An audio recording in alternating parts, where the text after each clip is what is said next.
Oke, ketemu lagi kita lewat podcast saya, yaitu Pintar Bersama Teknologi AI. Nah, kali ini AI makan AI ya. Topik saya ini kita lihat PHK yang dilakukan oleh Microsoft. Eh, ini yang sungguh perusahaan yang eh, eh, besar ya, juga bukan cuma Microsoft, cuma yang saya mengangkat yang terakhir ini ya. Sebelumnya kan Google juga sudah melakukan. Nah, yang menarik di sini PHK di Insinyur AI Microsoft itu yang saya beri nama ironi teknologi ya, itu mereka yang buat dan korbannya mereka sendiri ya, kira-kira seperti itulah problemnya ya. Nah, mari kita lihat bagaimana sampai itu bisa terjadi ya. Tentu ini yang perlu menjadi ya perenungan kita bersama dan ya tentu sebagai bahan evaluasi kita ya. Jadi yang ini yang saya katakan tadi PHK Insinyur AI Microsoft itu ironi teknologi. Jadi dampak kecerdasan buatan pada pekerjaan di Microsoft.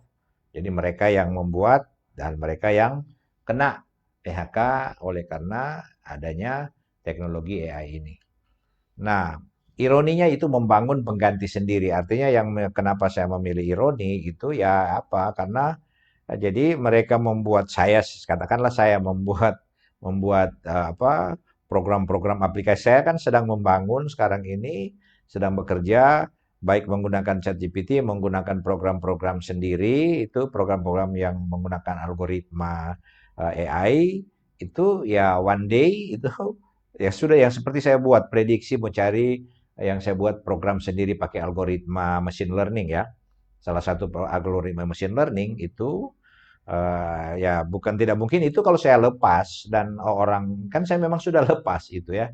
Itu sebenarnya saya bikin bantuan aplikasi software yang jutaan rupiah harganya, puluhan juta harganya. Saya bikin dulu saya pakai itu. Sekarang saya buat kombinasi berbagai data. Saya buat data variasi daripada eh, fondasi tiang bor, diameter, kedalaman, variasi tanah. Saya bikin sekian banyak variasi berdasarkan dataset itu orang tinggal mengisi kalau kita mau kita perlu tiang fondasi tiang dengan data tanah model tanah sedang, tanah lunak, tanah kuat itu kalau tanah lunak itu berapa fondasi yang kita perlukan dengan aplikasi yang saya buat itu ada di website saya itu selesai ya artinya sebentar saya bisa orang sudah tidak mau perlu lagi ke saya ya. Dia tinggal pakai aplikasi yang sudah saya bikin itu saya bikin sendiri pakai algoritma tidak dengan belum lagi dengan sebenarnya itu pun bisa dianalisa dengan misalnya ChatGPT tanpa perlu buat program ya. Nah, cuma kalau program kan datasetnya lebih terjamin ya. Kalau AI kan ya mesti perlu penguasaan artinya mesti perlu betul-betul kita kita yakini benar yang disampaikan oleh ChatGPT ini atau tidak atau DeepSeek atau lain sebagainya. Kalau program yang saya buat itu karena sudah ada nama saya di situ, saya mencantumkan nama saya sebagai pembuat aplikasinya. Artinya ya orang sudah percaya bahwa saya kalau misalnya mereka gagal misalnya ya kenapa beban yang saya inginkan untuk memikul rumah saya itu 10 ton. Nah, berarti saya perlu kalau satu tiang ukuran begini, tanahnya begini, nah berarti saya perlu dua tiang gitu. Nah, jadi sudah jelas, gampang kan tidak perlu tanya-tanya, sudah langsung dua tiang kan. Kalau di ChatGPT kan kita harus prompt lagi, kalau ini enggak, kalau saya bikin programnya kan seperti itu. Dan ada beberapa program lainnya itu yang sudah saya buat, saya coba ya, bikin sendiri maupun itu. Jadi ya artinya saya membuat sendiri yang saya takutkan sebentar mereka tidak perlu saya lagi, mereka tinggal konsultasi, sudah benar ini atau tidak. Artinya sudah bukan saya desain. Kalau saya hitung sendiri itu lumayan. Saya biasa kalau desain satu fondasi di seperti bangunan-bangunan penting gitu, itu lumayan belasan juta saya minta ya untuk satu-satu desain saja. Nah sekarang dengan saya buat sendiri itu sebenarnya saya sedang menggali lubang sendiri gitu ya. Itu saya nanti saya kasih contoh ya. Kalau ada ya saya kasih contoh sebentar ini saya kasih lihat ada berapa program yang sudah saya buat ya. Tunggu saya buka ya programnya supaya bisa kalian lihat senjata makan tuan. Ini bisa makan tuan saya bisa makan saya sendiri ya. Oke. Oke, bentar ya saya posting dia ya, saya kasih keluar ini. Ini ya, saya kasih contoh sebelum kita lanjut judul yang saya ambil kali ini. Ini website saya. Di dalamnya ini ya, kalau kita lihat di dalamnya ada program-program yang sudah buat, bukan pakai ChatGPT. Memang ChatGPT untuk membuat programnya, tapi program itu yang saya harus olah ya. Ini ada ya. Ini misalnya kita lihat di sini analisa problem teknik, prediksi beban lateral, analisa sheet pile, analisa daya dukung fondasi, bore pile pakai AI. Ini ada model 1, model 2, macam-macam di sini saya sudah bikin respon spektra ya.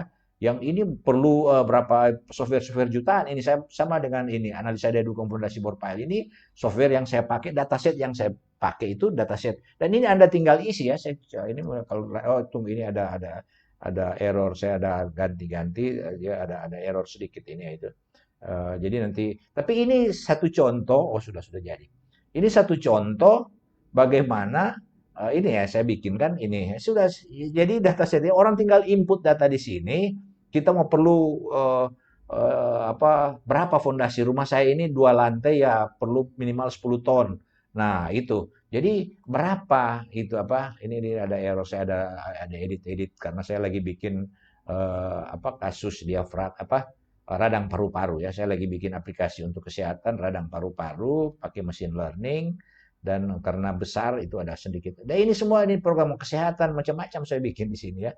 Ini bisa saja ini mengancam profesi saya. Nah, itu yang kejadian dengan kasus ini ya. Kita lihat ya. Ini cuma contoh. Saya sendiri membuat bisa saja profesi saya sebagai yang kalau saya biasa minta untuk satu desain bangunan itu semakin sulit bangunannya semakin tinggi biaya yang harus mereka bayar ke saya gitu ya. Saya harus nah tapi dengan saya buat sederhana ini tanpa sampai disadari itu bisa bernasib seperti ini seperti seperti Microsoft ya pegawai-pegawai yang bikin nah itu saya bisa terjadi ya.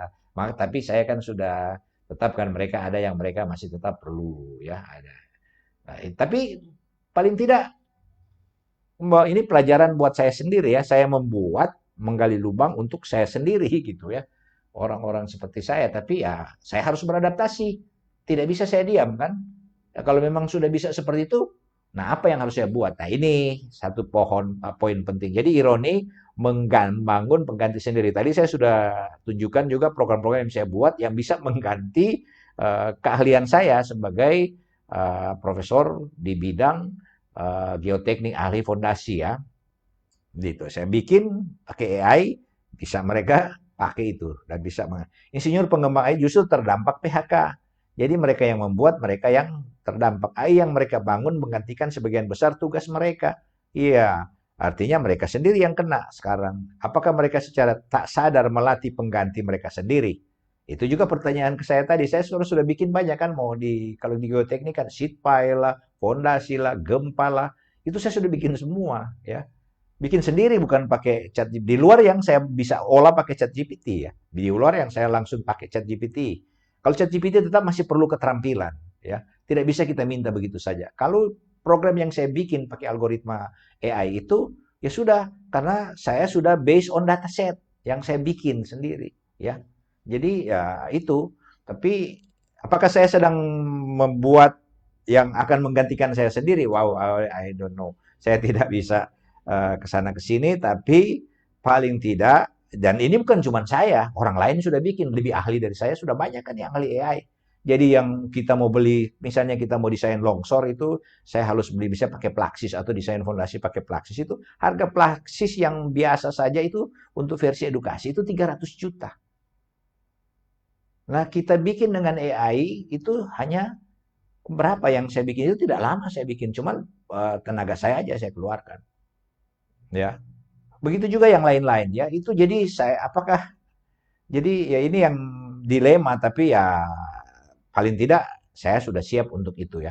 Saya sudah siap untuk itu. Saya membuat bukan untuk menggantikan diri saya sendiri, tetap ada guidance dan lain sebagainya. Tapi paling tidak ini sudah ancaman ya. Sudah ancaman ya. Oke. Isu etis, apakah AI seharusnya menggantikan manusia secara total? Nah, jadi itu ya.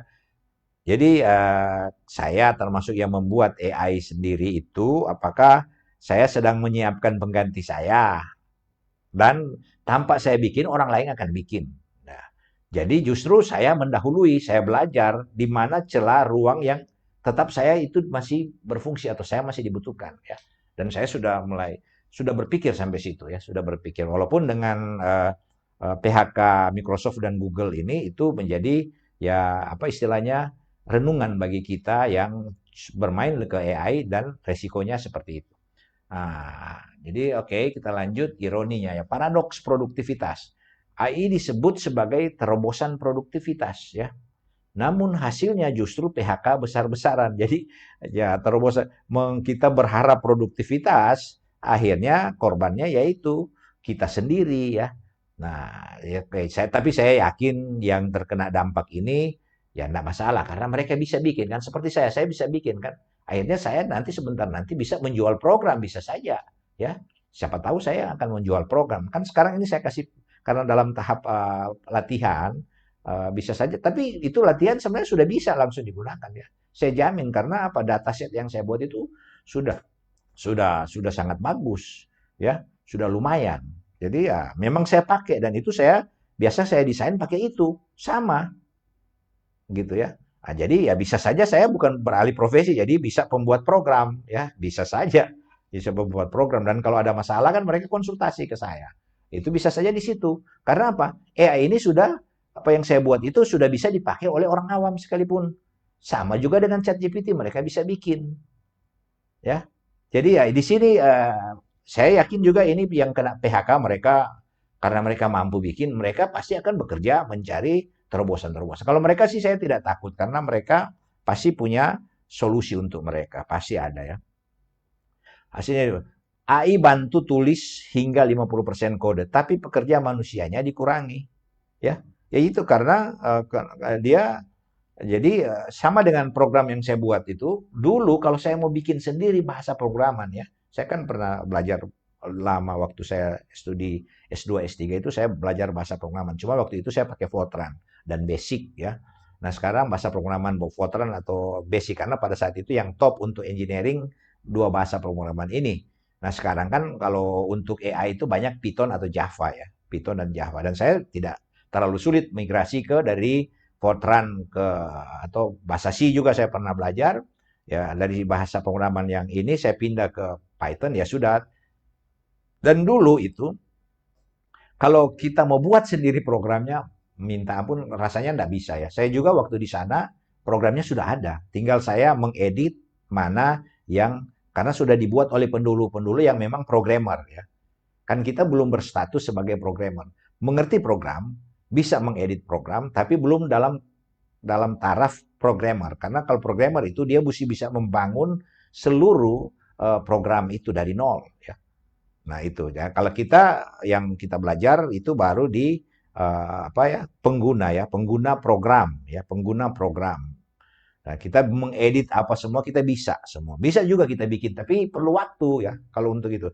Nah, dengan AI sekarang kita tinggal minta, saya ingin bikin program ini, dia bikinin programnya. Tinggal kita baca mana ini outputnya apa, kita mau input mana. Perintahnya kan kita sudah tahu program. Oh, perintahnya ini, library-nya fungsi lib-nya ini. Oke, untuk merun ini kita perlu fungsi lib ini, kemudian untuk merun ini bagaimana kita mau prediksi AI-nya bagaimana kita mau run, bagaimana kita mau atur kalau kita pakai random forest, kita pakai machine learning, kita pakai deep learning bagaimana. Generatif AI bagaimana. Ya sudah itu tinggal itu aja yang kita tapi programnya dibuat oleh AI. Jadi ya sudah sangat mudah sama dengan dulu waktu saya belajar, saya dapat juga program yang sudah jadi, tinggal saya mengedit sesuai kebutuhan saya ya, problem saya. Itu satu problem. Produktivitas untuk siapa? Korporasi atau pekerja? Nah, oke, ini paradoks produktivitas. Jadi produktivitas itu untuk korporasi tapi pekerja yang korban. Lanjut. Restrukturisasi atau rasionalisasi berbasis AI. Microsoft klaim adakan restrukturisasi manajemen. Ya, oke, dia memberi padahal sebenarnya AI yang sudah bisa menggantikan orang-orang ini kan, chatbot dan lain sebagainya itu kan. Data 40% PHK teknisi, kemudian hanya 17% manajer. Jadi yang diberhentikan itu 40% PHK itu teknisi. Ya, yang mereka membuat program Microsoft yang kemudian 17% manajer ya. realitas otomatisasi menggeser kebutuhan tenaga manusia. Jadi faktanya itu dengan AI itu menggeser kebutuhan tenaga manusia. Ya, oke lanjut. Dampak psikologis dan moral ya. Nah, kita lihat dampak psikologis dan moral. Kutipan Gabriela de Queiroz ini, tak ada yang kebal dari restrukturisasi. Ini satu kutipan dari Gabriela de Queiroz itu bahwa tidak ada yang kebal. Ingat, kita semua dosen, siapapun itu tidak ada yang kebal daripada restrukturisasi oleh karena adanya teknologi AI ini. Itu satu. Dampak psikologis dan moral. Semua harus siap ya. Kita harus siap. Saya termasuk harus siap. Tadi saya katakan saya bikin, saya bisa korban ya. Saya bisa korban tapi saya sudah mengantisipasi untuk itu. Kerja keras, jaminan keamanan kerja ya. Ketidakpastian semakin dalam industri teknologi akibat adanya AI ini. Jadi ya kalau Anda diam dan menunggu, ya silakan. Anda akan tergilas. Dan terakhir, pelajaran dan refleksi, yaitu pentingnya upskilling dan reskilling yang tepat. Ya. Jadi ya kita harus beradaptasi, kita harus menaikkan skill kita dan merubah ya. Tadi saya sudah berani declare kan saya Dr. Fabian J. Manopo AI Data Analyst. Kenapa? Ya sudah saya melihat ke depan itu analisa-analisa ini banyak menggunakan teknologi AI. Kalau saya diam dengan ilmu saya, stuck di ilmu saya yakin saya akan tergilas. Walaupun saya profesor doktor, anak-anak muda sekalipun, skill-skill yang SMK sekalipun, pada saat mereka mengetahui problemnya dan mereka paham algoritma, program, dan mereka bisa melakukan pekerjaan sekaliber profesor seperti saya. Mereka cukup data input kok, ya kan? Untuk menyelesaikan masalah desain lereng, gempa. Mereka cuma perlu data input. Mereka mengerti algoritma. Dan mereka tinggal sama seperti saya tidak mengerti kedokteran, tapi saya bisa membaca hasil EKG dengan program yang saya buat. Saya ada di sini ada ya, ada membaca hasil EKG ini saya tunjukin ya. Ini di program saya ini. Di program saya ini ada program yang kalau saya perbesar ya. Saya perbesar ya. Di sini ada program yang menganalisis. Saya lagi bikin radang paru-paru, cuma terlalu besar datasetnya itu. Itu dataset itu data riwayat penyakit radang paru-paru di Amerika kalau tidak saya ambil. Itu ada ribuan dengan kombinasi penyakit radang dengan foto-foto ronsen, hasil ronsen baik yang mana ronsen radang paru-paru yang normal, mana yang tidak normal. Itu ada ribuan. Nah, AI bisa memprediksi. Jadi kalau kita sudah bikin jadi, cuman karena saya pakai yang gratis untuk run server AI. Ini server AI tapi yang sederhana, yang running server AI yang saya deploy ke web. Itu kalau saya cuma mau run di standalone komputer itu sudah jadi, sudah bikin. Jadi Anda punya data EKG, hasil grafik EKG, Anda punya data grafik EKG, upload ke program saya, langsung keluar Anda ini tipe penyakitnya apa tanpa saya sebagai dokter. Kemudian tindakannya apa? Obatnya apa? Bisa, sudah saya bikin. Begitu juga radang paru-paru, ini prediksi kidney stone, ini kencing batu ya. Prediksi penyakit serangan ginjal kronis ya. Ini sudah saya bikin prediksi penyakit hipertensi ya. Dan dataset ini dataset riwayat berdasarkan riwayat pengalaman, riwayat penyakit itu pasien-pasien, ribuan pasien. Jadi AI akan memprediksi dari dataset ini.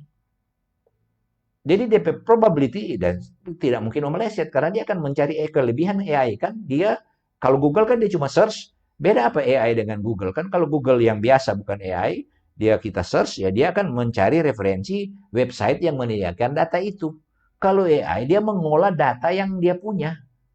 Prediksi dari data yang ada di dia. Yang kita siapkan itu yang tadi dan saya menggunakan data-data ribuan data resmi loh. Ini bukan data main-main. Ini saya ambil dari website resmi. Dataset riwayat penyakit. Saya belum jadi yang radang paru-paru. Jadi bisa menggantikan dokter. Jadi hasil ronsen itu saya bisa sandingkan alat ronsen ini pada saat dia keluar digital kan dia keluar di komputer. Dari komputer itu langsung program situ langsung run situ tanpa perlu dokter, operator saya bisa langsung tahu bahwa dia ini kena radang paru-paru yang apa itu ya. Situ ada gitu ya. Sudah saya bikin itu kalau saya buka programnya itu akan kelihatan ya sudah bikin. Cuma memang karena ini untuk deploy itu saya pakai yang GitHub itu dia tidak bisa 25 MB sementara data-data riwayat data-data foto ronsen itu ada ribuan banyak sekali sehingga dia lebih dari 100 lebih gigabyte ya megabyte jadi itu tidak cukup jadi tidak bisa tapi itu ternyata sudah bisa dan kalau cuma mau running di komputer itu sudah bisa termasuk tindakan ya bisa melakukan tindakan apa. Dan kelebihan apa yang saya ini orang teknik, tapi saya bisa membaca data-data seperti itu, kemudian tindakannya saya bisa dapat. Cuman kekurangannya apa? Saya belum praktek, dan dokter sudah praktek kan. Dan itu bisa saya buat, misalnya kalau saya mau belajar, saya kan bisa simulasi buatan artifisial, bentuk bentuk tubuh artifisial. Sebenarnya pengobatannya saya bikin bentuk tubuh artifisial kan bisa. Jadi sehingga pertanyaan saya, apakah untuk menjadi dokter ahli misalnya ahli paru-paru, apakah perlu 4 tahun atau berapa tahun, 6 tahun gitu ya? Rasanya menurut saya tidak terlalu karena kan informasi sekarang langsung kita buka, kita bisa tahu ini baca, kemudian tindakannya apa, kemudian praktek bikin cepat. Jadi sebenarnya ini yang saya katakan apa ya? Saya ingin katakan bahwa ini ancaman bagi kita ya, ancaman bagi kita sekalian bahwa kita harus melakukan upskilling, reskilling. Jadi kalau kita cuma dokter ya kita harus belajar AI juga. Karena nanti itu yang saya katakan di pasar nanti cuma ada dua. Ya dokter sebagai operator yang sebenarnya untuk alat-alat ini kan dokter tinggal membaca hasil daripada operator. Nah sekarang kalau dokter bisa saja sekarang karena fungsi alat AI ini sudah ada, sudah tidak perlu operator, dokter pun bisa langsung belajar. Jadi dia pasien habis dia alat dia run, kan saya waktu di Singapura itu saya bawa om saya hasil dari lab itu langsung tidak diantar oleh suster dan lain sebagainya, langsung terbaca otomatis di komputer dokter. Itu salah satu seperti itu kan. Nah, kadang-kadang kan harus ada dokter yang interpretasi dan lain sebagainya. Nah, kalau sekarang jadi dokter sudah bisa menggunakan dia paham teknologi AI, ya dia bisa menganalisa langsung ya. Dan cepat ya. Sangat cepat dia tinggal saya sebenarnya saya bisa tunjukin data yang saya berapa saya olahnya data MRI, data hasil lab ya, saya berapa data lab, kemudian data MRI, saya akumulasi, saya run, keluar hasilnya, kemudian jenis-jenis tindakan pun dia langsung kasih keluar dengan biayanya, dengan resikonya. Itu saya sudah bikin ya, itu. Dia sudah bikin langsung keluar ya. Jadi dokter sendiri pun kaget loh, Anda sudah tahu. Saya dok mau yang ini karena ini biayanya cuma begini. Kalau saya ini mahal kan dok, betul dia sampaikan betul mahal harganya. Memang tidak precisely harganya sama, bisa berbeda tempat kan berbeda. Tapi ya paling tidak kita sudah ancar-ancar. Ini resiko paling ringan, tapi harganya begini. Gitu. Alat ini yang digunakan, alat ini, alat itu, alat ini. Sudah tahu semua gitu ya. Oke, jadi upskilling dan reskilling. Sekali lagi saya katakan, kalau Anda tidak mau tergeser, apapun profesi Anda, silakan. Anda harus upskilling, reskilling dengan AI. Kalau tidak, ya silakan menunggu untuk tereliminir ya. Dorongan pada human center AI. Dorongan pada human center AI. Jadi tetap AI, tapi kita manusia yang berusaha untuk mengontrol itu. Walaupun kita bisa saja sebentar ya lebih banyak ke operator ya, kita operator. Kebutuhan akan regulasi dan bisa ya operasi robot lagi itu lebih parah lagi kan. Kebutuhan akan regulasi yang adil dan adaptif. Jadi dokter kurang operator ya, ingat dokter kurang operator bisa karena sudah ada robot yang akan mengerjakan ya. Tinggal menunggu, tinggal memonitor jangan robot salah gitu ya. Kebutuhan akan regulasi yang adil dan adaptif itu yang perlu. AI harus bantu manusia, bukan ganti manusia secara total. Ini yang nah, AI harus bantu manusia. Artinya kita memanfaatkan AI. Jadi jangan kita menunggu. Kalau kita menunggu, AI akan ambil alih kita, gitu ya. Itu dengan operator yang memahami AI, dengan orang kita akan tergantikan dengan orang yang mengerti AI di bidang disiplin ilmu yang sama dengan kita. Ya. Itu yang saya ingatkan. Saya kira ini yang bisa saya sampaikan. Semoga bermanfaat bagi kita sekalian. Sampai ketemu lagi di podcast saya yang lain. Sekian dan terima kasih.